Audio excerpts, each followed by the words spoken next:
हम कथा सुनाते राम सकल गुण धाम की। हम कथा सुनाते राम सकल गुण धाम की।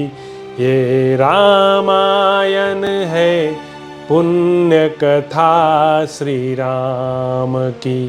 ये रामायण है पुण्य कथा श्री राम की। जम्बूदीपे भरत खंडे आर्यावर्ते भारतवर्षे एक नगरी है विख्यात अयोध्या नाम की। यह जन्म भूमि है परम पूज्य श्री राम की। यह जन्म भूमि है परम पूज्य श्री राम की। यह रामायण है पुण्य कथा श्री राम की। यह रामायण है पुण्य कथा श्री राम की। श्रीमद् वाल्मीकि रामायण भारत का स्वर्णिम महाकाव्य। 18वां सर्ग। श्रीराम का वाली की बात का उत्तर देते हुए उसे दिए गए दंड का औचित्य बताना। वाली का निरुत्तर होकर भगवान से अपने अपराध के लिए क्षमा मांगते हुए अंगद की रक्षा के लिए प्रार्थना करना और श्रीराम का उसे आश्वासन देना। वहां मारे जाकर अचेत हुए बाली ने जब इस प्रकार विनयाभास, धर्माभास, अर्थाभास और हिताभास से युक्त कठोर बातें कहीं, आक्षेप किया, तब उन बातों को कहकर मौन हुए वानर श्रेष्ठ बाली से श्री रामचंद्र जी ने धर्म, अर्थ और श्रेष्ठ गुणों से युक्त परम उत्तम बात कही। उस समय बाली प्रभाहीन सूर्य, जनहीन बादल और बुझी हुई आग के समान श्रीहीन प्रतीत होता था। श्रीराम बोले, वानर धर्म, अर्थ, काम और लौकिक सदाचार को तो तुम स्वयं ही नहीं जानते हो, फिर बालोचित अविवेक के कारण आज यहां मेरी निंदा क्यों करते हो? सौम्य, तुम आचार्यों द्वारा सम्मानित बुद्धिमान वृद्ध पुरुषों से पूछे बिना ही, उनसे धर्म के स्वरूप को ठीक ठीक समझे बिना ही वानरोचित चपलतावश मुझे यहां उपदेश देना चाहते हो, अथवा मुझ पर आक्षेप करने की इच्छा रखते हो? पर्वत, वन और कानों से युक्त यह सारी पृथ्वी इक्ष्वाकुवंशी राजाओं की है, अतः वे यहाँ के पशु पक्षी और मनुष्यों पर दया करने और उन्हें दंड देने के भी अधिकारी हैं। धर्मात्मा राजा भरत इस पृथ्वी का पालन करते हैं। ये सत्यवादी, सरल तथा धर्म, अर्थ और काम के तत्व को जानने वाले हैं, अतः दुष्टों के निग्रह तथा साधु पुरुषों के प्रति अनुग्रह करने में तत्पर रहते हैं। जिसमें नीति, विनय, सत्य और पराक्रम आदि सभी राजोचित गुण यथावत रूप से स्थित देखे जाएं, वही देश काल तत्व को जानने वाला राजा होता है। भरत में ये सभी गुण विद्यमान हैं।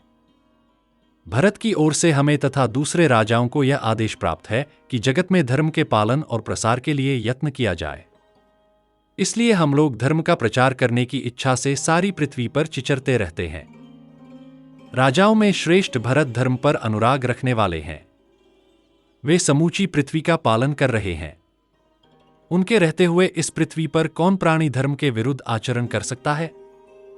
हम सब लोग अपने श्रेष्ठ धर्म में दृढ़तापूर्वक स्थित रहकर भरत की आज्ञा को सामने रखते हुए धर्म मार्ग से भ्रष्ट पुरुष को विधिपूर्वक दंड देते हैं। तुमने अपने जीवन में काम को ही प्रधानता दे रखी थी। राजोचित मार्ग पर तुम कभी स्थिर नहीं रहे। तुमने सदा ही धर्म को बाधा पहुंचाई और बुरे कर्मों के कारण सत्पुरुषों द्वारा सदा तुम्हारी निंदा की गई।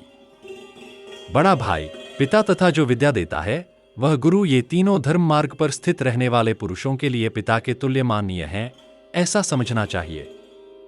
इसी प्रकार छोटा भाई, पुत्र और गुणवान शिष्य, ये तीन पुत्र के तुल्य समझे जाने योग्य हैं। उनके प्रति ऐसा भाव रखने में धर्म ही कारण है। वानर, सज्जनों का धर्म सूक्ष्म होता है, वह परम दुर्गेय है, उसे समझना अत्यंत कठिन है। समस्त प्राणियों के अंतःकरण में विराजमान जो परमात्मा है, वे ही सबके शुभ और अशुभ को जानते हैं। तुम स्वयं भी चपल हो और चंचल चित वाले अजितात्मा बानरों के साथ रहते हो, अतः जैसे कोई जन्मांध पुरुष जन्मांधों से ही रास्ता पूछे, उसी प्रकार तुम उन चपल वानरों के साथ परामर्श करते हो। फिर तुम धर्म का विचार क्या कर सकते हो? उसके स्वरूप को कैसे समझ सकते हो? मैंने यहां जो कुछ कहा है उसका अभिप्राय तुम्हें स्पष्ट करके बताता हूं। तुम्हें केवल रोषवश मेरी निंदा नहीं करनी चाहिए। मैंने तुम्हें क्यों मारा है, उसका कारण सुनो और समझो। तुम सनातन धर्म का त्याग करके अपने छोटे भाई की स्त्री से सहवास करते हो। इस महामना सुग्रीव के जीते जी इसकी पत्नी रुमा का, जो तुम्हारी पुत्रवधू के समान है, कामवश उपभोग करते हो। अतः पापाचारी हो। वानर, इस तरह तुम धर्म से भ्रष्ट हो, स्वेच्छाचारी हो गए हो और अपने भाई की स्त्री को गले लगाते हो। तुम्हारे इसी अपराध के कारण तुम्हें यह दंड दिया गया है। वानरराज जो लोकाचार से भ्रष्ट होकर लोकविरुद्ध आचरण करता है, उसे रोकने या राह पर लाने के लिए मैं दंड के सिवा और कोई उपाय नहीं देखता। मैं उत्तम कुल में उत्पन्न क्षत्रिय है, अतः मैं तुम्हारे पाप को क्षमा नहीं कर सकता। जो पुरुष अपनी कन्या बहन अथवा छोटे भाई की स्त्री के पास काम बुद्धि से जाता है, उसका वध करना ही उसके लिए उपयुक्त दंड माना गया है।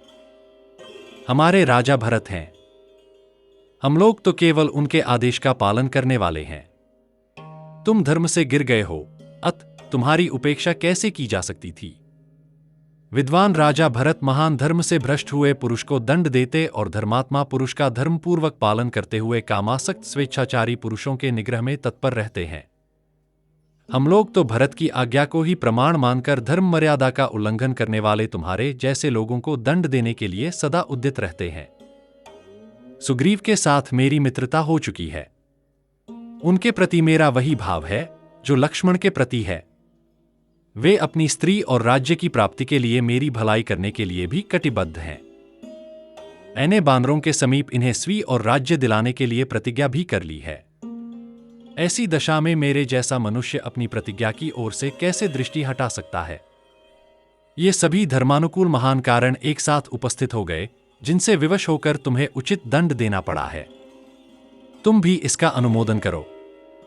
धर्म पर दृष्टि रखने वाले मनुष्य के लिए मित्र का उपकार करना धर्म ही माना गया है, अतः तुम्हें जो यह दंड दिया गया है वह धर्म के अनुकूल है। ऐसा ही तुम्हें समझना चाहिए।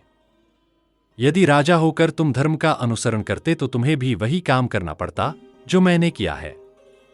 मनु ने राजोचित सदाचार का प्रतिपादन करने वाले 2 श्लोक कहे हैं, जो स्मृतियों में सुने जाते हैं और जिन्हें धर्म पालन में कुशल पुरुषों ने सादर स्वीकार किया। उन्हों के अनुसार इस समय यह मेरा बर्ताव हुआ है। वे श्लोक इस प्रकार है। मनुष्य पाप करके यदि राजा के दिए हुए दंड को भोग लेते हैं तो ये शुद्ध होकर पुण्यात्मा साधु पुरुषों की भांति स्वर्गलोक में जाते हैं। चोर आदि पापी जब राजा के सामने उपस्थित हों उस समय उन्हें राजा दंड दे अथवा दया करके छोड़ दे।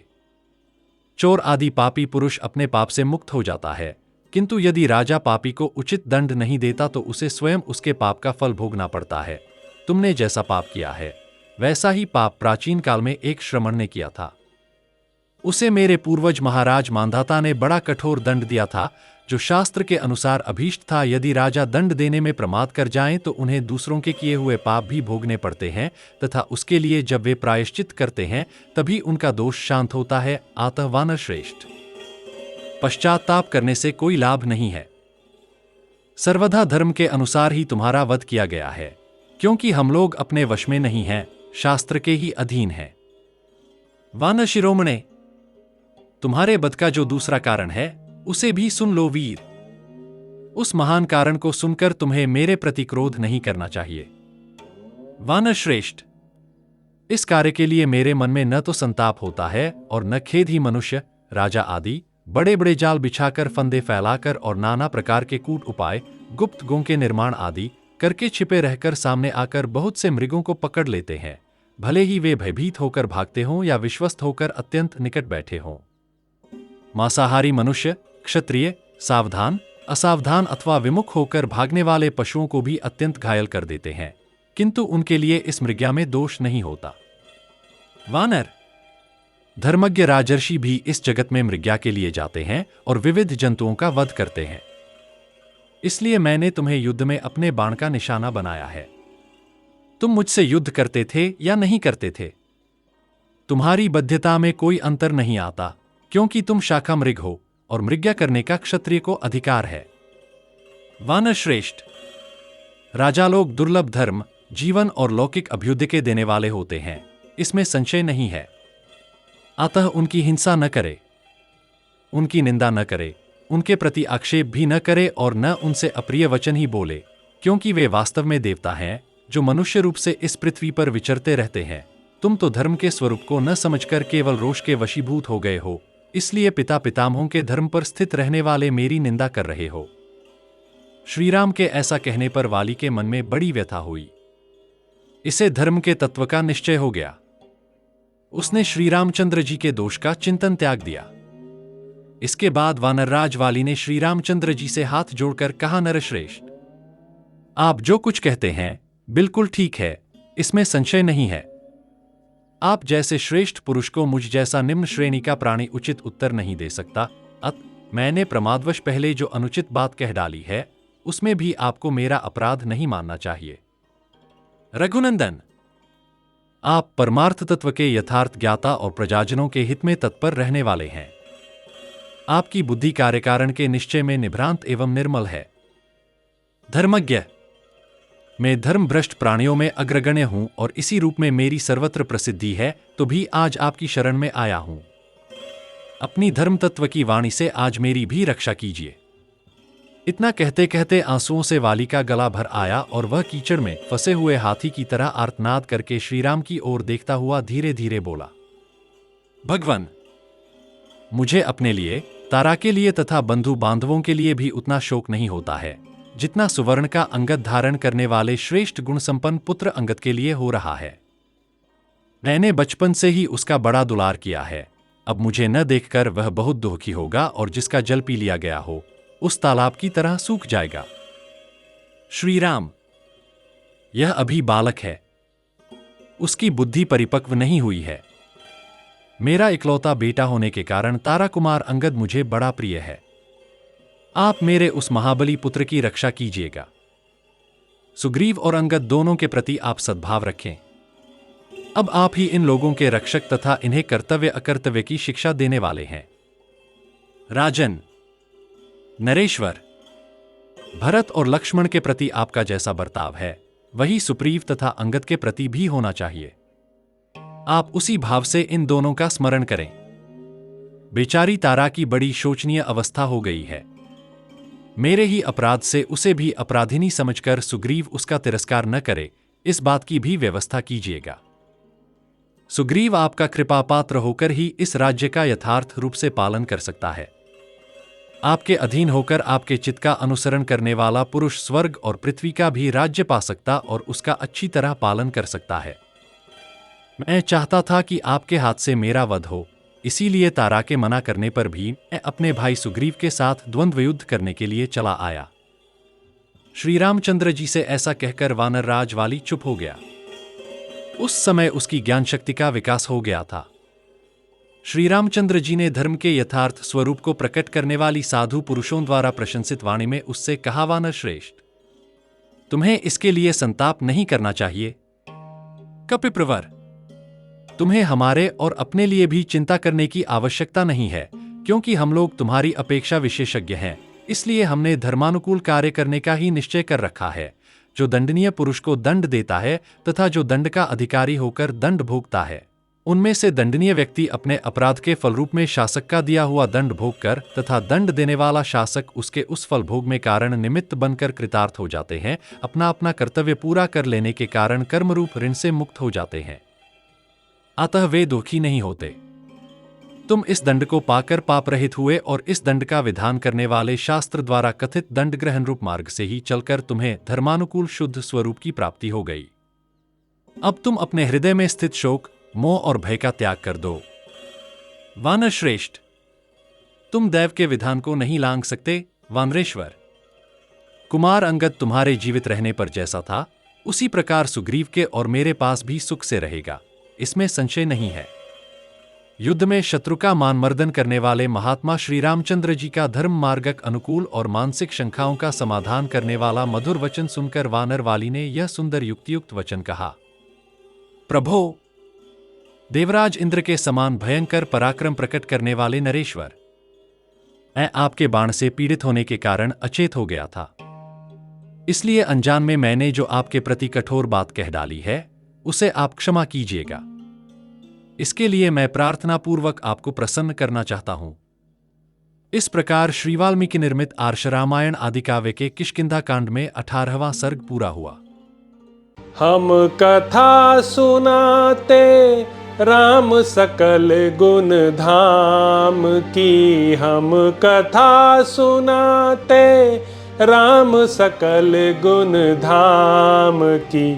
ये रामायण है पुण्य कथा श्री राम की, ये रामायण है पुण्य कथा श्री राम की।